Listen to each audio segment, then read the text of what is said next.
This is the Global Podcast Network, where executives and professionals connect, share, and inspire.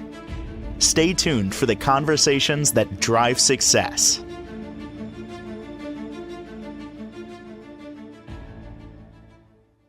And welcome back, everybody. I love these words on the opening page, the home page of her practice's website, because it says it all. And there's one particular word that stands out for me, and that's peace. And it says peace, parity, and hope for the future. We got a lot going on in our lives. A lot of challenges present. Sometimes you need a little help to get through those, whether you're an individual, you got stuff going on with a relationship, your family. For that, there's counseling and maybe mediation, depending on your situation. So for those in Canada and maybe elsewhere, we're going to learn that as well. We're going to talk with her today. Angie Howlett joins us on the program. How are you doing today? I'm doing well, thank you. How are you? Fantastic. Great to have you here. And I'm just riffing on that word peace because thank you. My pleasure. You don't realize you don't have peace in your life until you have it, until you really truly understand, like, oh, I'm in a good spot now. I found peace in my life. What do you hear from a lot of people that you talk with? Are they lacking peace? Do you detect that? What's coming up now? Oh my goodness. Well, that's a very loaded question because I actually like what you led with, in the sense that you know, sometimes the grass isn't always greener on the other side, right? Like when you take divorce or separation, for instance, I hear a lot about, you pick your hard. So staying in a challenging relationship that maybe has a lot of conflict is hard, but divorce might be harder. So, maybe you think you're moving towards peace or you're taking certain steps towards getting there, but you realize, oh, I don't know if this is better. It's just a different kind of hard. You swung the door open. So we're on that topic right there, staying in a relationship. There's so many different, especially if it's a partnership, a marriage where you got financial considerations, you got family considerations, yeah, maybe a house together, assets, disrupting a family, kids. How do you ultimately, I know this is a loaded question here, not easy. How do you make that decision where it's time for me to move on?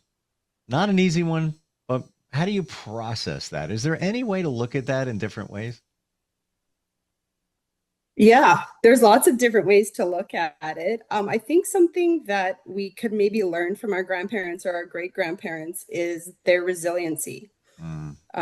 Most of our great grandparents or grandparents never got divorced. They didn't leave a hard situation. Now, don't get me wrong. I'm not saying we stay in violent relationships or relationships where there's any form of financial abuse or emotional or physical abuse. That's not what I'm saying, but it's very common. And, we've thrown around words like narcissist and things like that these days very, very easily and quickly without looking inside of, what am I contributing to this conflict, to this issue? What can I do to make my partner's life better, which would, hopefully eventually make my life better and the kid's life better.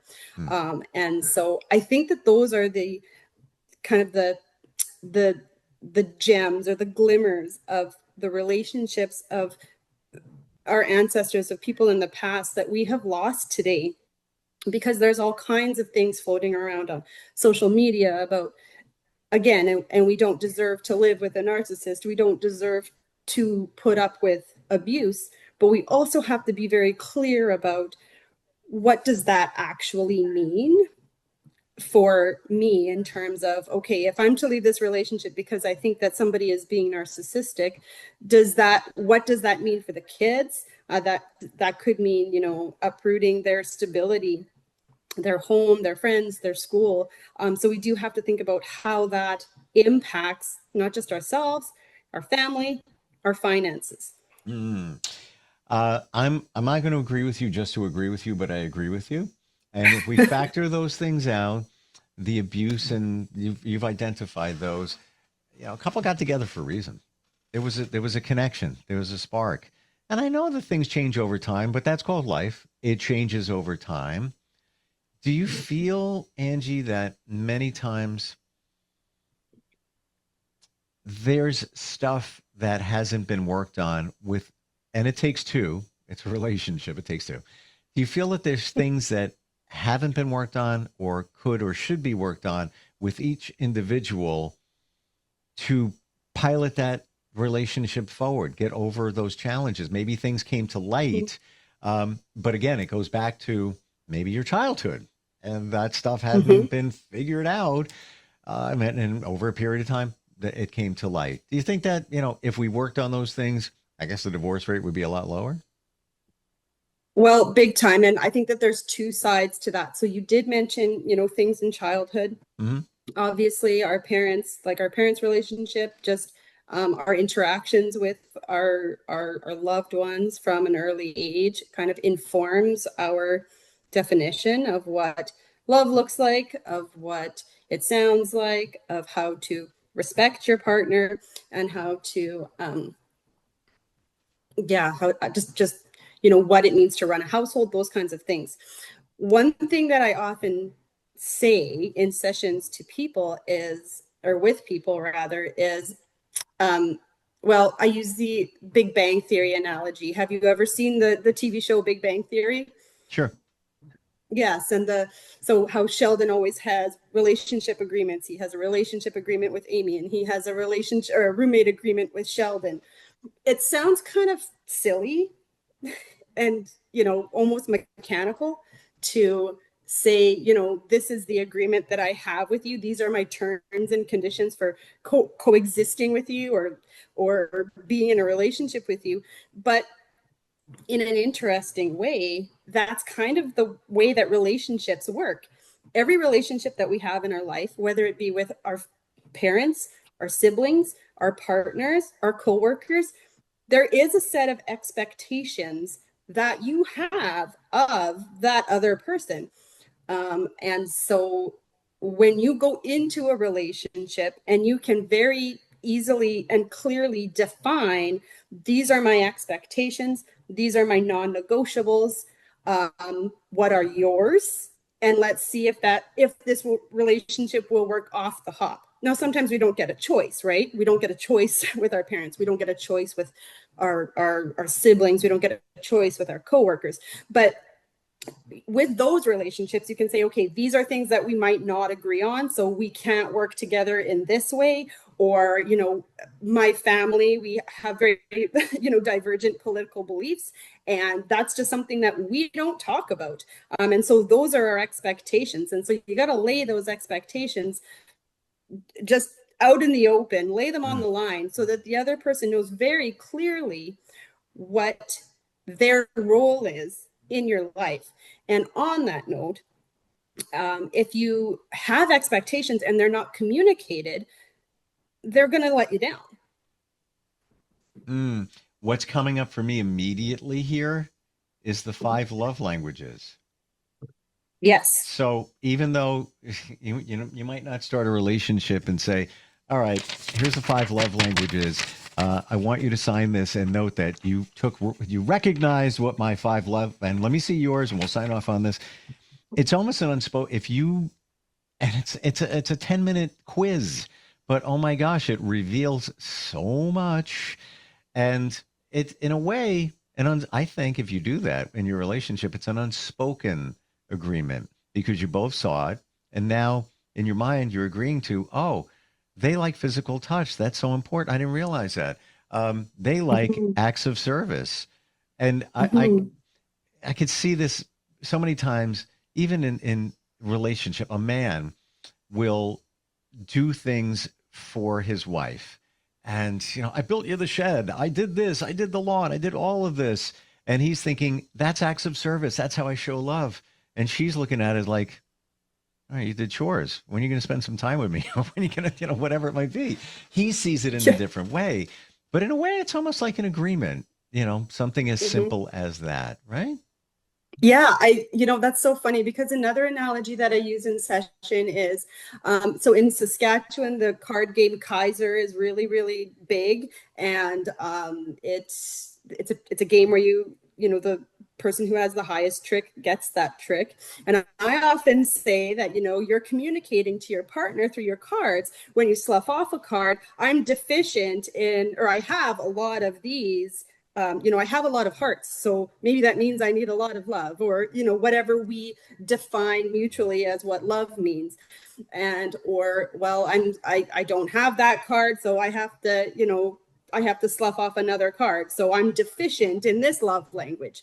And so yeah, that's really interesting. But I think for relationships to be successful right off the hop, we have to kind of normalize saying, okay, what's your love language? What's mine?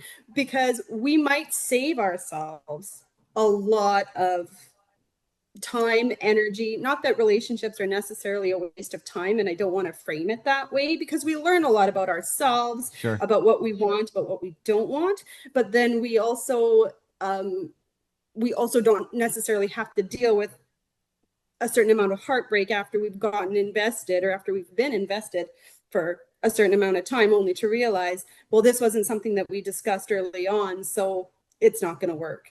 Mm. It's funny, as much as you know somebody, you don't know them. You could be with somebody for many years, think I know them inside and out. I know every freckle on them, and everything, what they like, their foods and everything. You might not fully know them. I want to go to some basics here for understanding counseling, Yeah. mediation. Can you Yeah. define both of those? Yeah, for sure. So, counseling, another term for it is therapy. I don't like to use the word therapy, not that it isn't. I just don't. I think of therapy as, okay, I'm the therapist and I have authority over you. Whereas a counselor to me is someone who, okay, I'm on the same page as you.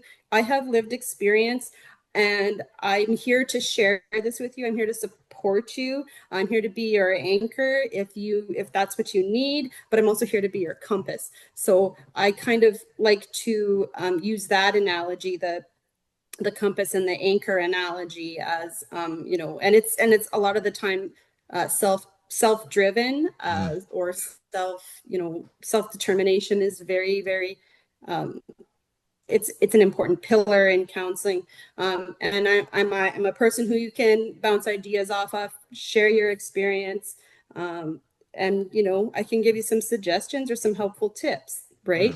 mm, Mediation is not a lot different. In fact, in Canada, mediation is covered under the scope of practice of social workers. So a social worker who is practicing mediation as well is within the code of ethics, is within the um, uh, scope of practice. And so it's very similar. It uses a little bit of a different model. So like in counseling, I'll use cognitive behavioral therapy, which is evidence-based and very, very common approach. I also use solution-focused brief therapy because I think that a lot of the times people come to me and are like, I don't want to go into a deep dive. I don't want to go into a psychoanalysis, which is what maybe like a therapist might do. I just want to solve some problems. mm, So that's what I do in counseling. But then mediation uses an understanding based model. That's what I'm trained in. And it's a 6 phase model. And the phases can be, the acronym is PIECES, PIECES. So the first phase is just the housekeeping phase where we discuss logistics, confidentiality, all that kind of stuff. The I and the E, the identify is the agenda building phase where we talk about, okay, here are the issues that we want to discuss, that we want to talk about. E being explore, that's really where the magic happens. You discuss those issues, and then the next few stages, C, E, and S. C is, I like to, it's called create, but I like to say collaborate. and come up with some solutions together to the problems that you're facing, and then the next phase you evaluate and satisfy or solve. So I will take that model and use it in couples counseling sessions with clients as well, and so have it in a more of a less formal setting or format, but then of course there's a mediation that would be more formal. Tell me your background. Let's hear. I want to hear your journey and what got you here, helping people. Okay, yes. So I guess where should I start? I'm a member of a dysfunctional family myself, so I've experienced um, conflict, or I've interacted with conflict from a very early age. Most of that dysfunction has stemmed from alcoholism on one of my parents' side of the family. So almost everybody's, parents fight. Conflict is normal. Um, but it's an normal everyday part of life. But not everybody has learned those coping skills, especially if you do come from a background where there's alcoholism or addictions, or intergenerational trauma, because that often means that there's perfectionism, I guess, at play. And if we're not perfect, then we're not worthy. So it kind of comes, there's a lot of stuff connected to that. So yeah, most families haven't learned kind of the proper coping skills or conflict resolution skills. Mm. And I am seeing that a lot today. As people talk about mental health and addictions, it's really starting to emerge. So I went to university here in Saskatoon, and I took a history degree. I thought I wanted to be a lawyer, and so that's kind of where the mediation piece comes in too, because it's a nice marriage of the two of the two professions, or occupations, I guess. I taught English in China for about 6 months in 2010, 2011. When I got back, I started working in nonprofits and in community economic development organizations, where I saw lots of disparity, the rich and poor divide. And so I started taking social work courses, and then after that I started taking mediation, and so here I am. Wow. Um, I want to thank you for your transparency. And the first thing you said, yeah, I'm from a dysfunctional family. Like let's be honest, most of us are. If anybody walks around and says, my family's perfect, we never have any, you are lying. You're not being honest. Everybody's got something going on at some point. Just we need to be honest about it. And it's back in the day we used to laugh when if somebody says dysfunctional family, but now we get it. It's real. And so thank you for that. And I think that's why people gravitate toward you, Angie, because you're genuine. You get right to the point, and you have a desire and passion to help people. On the mediation side, can you give us a scenario where somebody might call upon you to help mediate something? Oh, yeah, my family, my sisters. No, I'm just kidding. But no, seriously. I got one too. Yeah. Well, we all have one of those family members. Yeah, so I have done a lot of I've done a couple workplace mediations. So when we think about, conflict, relationship conflict, we often think about our romantic relationships or our partnerships, but just like our family members, we have conflict with our family members, and it's not a romantic relationship. So, and our coworkers are not much different. So I've definitely done some workplace mediations. We do have a pretty well organized or orchestrated sports organization that oversees, the various different clubs. And I've done some community mediation in the sports sides as well. Actually, my husband and I met playing sports, so it is very important to me. Mm. Sports have, just on the mental health note, they check a whole lot of boxes. You're to maintain that your mental health, your social, your physical, getting outside into the sun. So it's very, very important. So just a side note.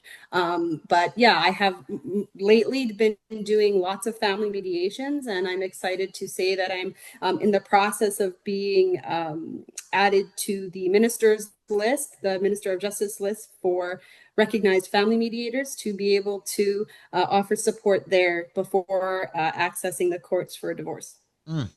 Now, you're in Canada. Can you work with anybody Mhm. anywhere if it's, I guess, private pay? I have not looked into a lot of US licensing factors, but I'm currently not licensed to work in the US to provide support there. Mhm. I'm open to mentorship opportunities, or if there are somebody who is looking for some support, definitely can throw some reference or resources their way. Sure. Absolutely. I'm not currently licensed in any other provinces in Canada, but that being said, I have been licensed before and I am eligible to become licensed again. So if there is other, if I have inquiries or any interest from folks in other provinces, I would be happy to look into the registration requirements in that province or territory. Fantastic. One word comes to Mm-hmm. mind when I experience you here, fresh. It's your fresh approach to what you do, and the understanding. And, even we were talking about, marriages and those types of relationships. I think other counselors would not say, and what I'm detecting from you is, yeah, try and work it out, as opposed to, yeah, you want to get divorced? Yeah, no problem. Yeah, I'll help you out with that. No, I believe there's ways, to, and if you try them and it doesn't work, okay, then that's the direction you need to go in. But it's not always the answer. So many just, even on the counseling therapy side, say, "Yeah, okay, well, I'll help you navigate that divorce." Maybe you don't need to. Maybe you need to take a look at each Mm-hmm. other, where you came from, your family upbringing, and all of that. When it comes to any of what you offer, what do you want people to know? Just broadly, maybe somebody's going through some challenges in Canada. What do you want them to know? Mm-hmm. Well, I don't know. That's a great question. Also very loaded. Yeah, I guess like I kind of touched on before, it's important to o- own your own shortcomings, your Mm, own mm, faults. I guess we all have them. Nobody's perfect, so you cannot go into a relationship thinking that you're perfect and you're going to change somebody to become perfect. But that doesn't mean you can't have what you define and what couple defines as a perfect balanced relationship. Maybe we don't even use the term perfect, we just use the term to say um, you know identifying my needs and identifying your needs and working together on how to meet them. And that, like, I began takes a lot of being very clear about your expectations, about being very clear about your non-negotiables, and very clearly and directly communicating those to your partner, to your spouse. This is what I expect out of this relationship. Are you willing to meet those expectations, or do we need to work together? love it. One thing comes to mind. I heard this phrase recently. Um, I think it ties to what you said about taking that responsibility. Once you take responsibility for your life, you gain back your power. Absolutely, 100%. Yeah. And That's what that, go ahead. no, you go. Oh, that's one of the things absolutely that I coach my clients on is we have many of us have experienced trauma in one way or another. We are not responsible for what they did to us or what happened to us, but we are responsible for our own lives. And I also often say we don't necessarily choose the action or behavior, we choose the consequence or the outcome. Mm, So being very aware of, this happened to me, this wasn't my fault, but where do I have some responsibility Where do I need to be aware and take accountability to move on, not just to support myself, but to, transform my relationship. And you always have a choice. And the choice is how you react. What's your website, Angie? Yeah, so it's www.whitedovecounseling.ca, and counseling is with 2 L's. Is that the Canadian way? That's the Canadian UK way. Gotcha. Wonderful talking with you. Thank you for the insight, and looking forward next time we talk. Lots to dig into next time. Yes, thank you for having me. Looking forward to it. Likewise. We'll be right back. This is the Global Podcast Network, where executives and professionals connect, share, and inspire. Stay tuned for the conversations that drive success.